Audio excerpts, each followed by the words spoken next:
Alors bonjour et bienvenue à la pensée du jour. Aujourd'hui, une simple question. Connais-tu Jésus? Jésus peut faire cette prière remarquable, on la trouve dans Jean chapitre 17 verset 3. Il dit « Or, la vie éternelle, c'est qu'ils te connaissent, toi le seul vrai Dieu, et celui que tu as envoyé, Jésus-Christ. » La vie éternelle, c'est qu'ils te connaissent. Mais ça veut dire quoi, connaître ici? Si on prend une définition du dictionnaire, le dictionnaire va dire connaître, c'est avoir une idée de quelque chose, c'est se faire une idée, c'est une façon imprécise. Je connais cette ville, je connais cette personne. D'autres dira c'est savoir. Quand on sait, on connaît, être capable d'identifier une personne, être capable de juger, d'avoir une expérience, éprouver, ressentir. Mais la Bible va dans un sens beaucoup plus profond. Et le verbe « connaître » au niveau biblique, et ça commence déjà même dans l'Ancien Testament, va essentiellement parler d'une relation, comme lorsque Adam a connu sa femme.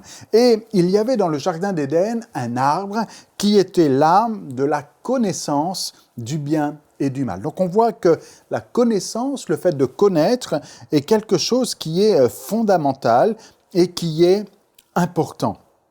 C'est important de connaître. Et déjà dans la loi de Moïse, Moïse pouvait dire dans Exode chapitre 18, verset 20, en fait, plutôt, Dieu parle au travers de Moïse et il dit « Enseigne-leur les ordonnances et les lois, fais-leur connaître le chemin qu'ils doivent suivre et ce qu'ils doivent faire. » C'est une phrase qui est importante ici, parce que en quelques mots, on a un bon résumé. Voilà la mission que Moïse a. Fais connaître le chemin qu'ils doivent suivre, fais-leur connaître le chemin qu'ils doivent suivre et ce qu'ils doivent faire. Et on peut tout simplement se poser la question, et je peux vous poser la question aujourd'hui, connaissez-vous le chemin que vous devez suivre? Et connaissez-vous ce que vous devez faire? Je ne vous connais pas, je ne vous vois pas, vous me voyez, moi je ne vous vois pas, il y a trop de lumière, mais en tout cas, est-ce qu'on connaît Jésus? Est-ce qu'on connaît le chemin qu'on doit suivre? Jésus dit « Je suis le chemin ». Est-ce que vous connaissez ce que Dieu attend de vous? Est-ce que vous connaissez ce que vous devez faire? Maintenant, si vous savez ce que Dieu attend de vous, si vous connaissez le chemin qui mène à la vie éternelle, qui mène au Père, qui mène à la présence de Dieu, vous avez une responsabilité d'emprunter ce chemin-là. Si vous ne le connaissez pas, laissez-moi vous dire en quelques mots aujourd'hui, c'est le temps de connaître Jésus. C'est le temps de connaître Jésus, c'est capital, c'est fondamental. C'est une question de vie ou de mort. Jésus dit, la vie éternelle, c'est qu'ils te connaissent, toi le seul vrai Dieu, et celui que tu as envoyé, Jésus-Christ ton Fils. Si tu veux avoir la vie éternelle, peut-être tu dis, je ne suis même pas au courant de ce que c'est, de ce qui se passe, mais disons en quelques mots, il y a une vie au-delà de notre vie. Il y a une vie après la mort, et la Bible appelle ça la vie éternelle. Et il y a deux chemins, un chemin qui conduit à la vie, un chemin qui conduit à la mort. Il est soit possible, d'emprunter un chemin étroit et resserré qui conduit à la vie. Ce chemin, c'est Jésus, et qui nous amène dans une félicité, dans un bonheur, dans une joie, dans un paradis. Et ce chemin, il faut le connaître pour l'emprunter. Quand on ne connaît pas le chemin, on est perdu. Et ça vous est peut-être arrivé des fois d'être perdu dans une ville et de dire « mais je ne sais pas où est le chemin, je ne sais pas où aller, je ne sais pas ce que je dois faire ». Et vous tâtonnez, vous tournez en rond, vous dites « ah mais je suis déjà passé là ». Eh bien, il en est de même de notre vie spirituelle, de votre vie spirituelle. Vous ne pouvez pas vivre en tournant en rond sans savoir où vous allez. Il y a quelque chose au-delà de la mort et ce quelque chose, c'est la présence de Dieu. Et il faut connaître le chemin qui vous conduit au Père. Ce chemin, c'est Jésus.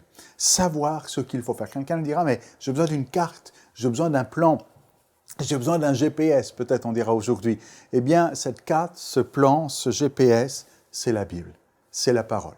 Dans le même contexte, si vous relisez Jean, chapitre 17, dans le même contexte, Jésus dit, juste auparavant, ta parole est la vérité. Cette parole est la vérité. La parole, c'est la Bible ici, est la vérité. Alors, comme j'ai dit tout à l'heure, je ne vous connais pas, je ne sais pas quelle est votre expérience avec Dieu, ce que vous connaissez de Dieu, ce que vous connaissez de son Fils Jésus qu'il a donné pour nous. Mais j'aimerais vous dire aujourd'hui, ne restez pas dans l'ignorance. Ne restez pas sans savoir. Il y a un Dieu, créateur du ciel et de la terre, un Dieu qui vous aime, un Dieu qui a tant aimé le monde, qu'il a donné son Fils pour déchirer le voile, ouvrir le chemin, se réconcilier avec l'humanité, pour ouvrir une porte. Tout ça, c'est des images, des expressions qu'on retrouve souvent dans le Nouveau Testament.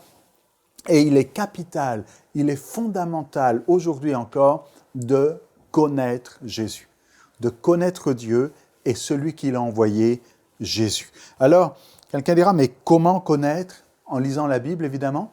La Bible, c'est la parole qui nous montre le chemin. Déjà, des siècles auparavant, eh bien, le psalmiste pouvait dire « Ta parole est une lampe à mes pieds, une lumière sur mon sentier. » Une lampe, justement, qui éclaire ce chemin, ce sentier. Alors, toutes ces images pointent dans une direction, Jésus. Connais-tu Jésus? Il est ce chemin, il est la vérité. Il est celui qui te conduit au Père. Quelqu'un dira, mais moi Jésus, je le connais bien. Peut-être que tu pourrais le connaître mieux encore. Parce que connaître, c'est pas juste savoir que Jésus est venu. C'est pas juste connaître son nom. C'est le connaître comme une personne, le connaître comme un ami, le connaître comme un frère, avoir cette relation intime avec lui. Alors aujourd'hui, alors que vous écoutez cette pensée du jour, je vous invite à grandir et dans la connaissance de Dieu, dans la connaissance de sa personne, dans la connaissance de Jésus et de partager ce que vous savez le concernant à ceux qui ne le connaissent pas. Connais-tu Jésus? Pour aller plus en profondeur, vous pouvez lire et télécharger la version complète de cette pensée du jour sur le site enseigne-moi.com.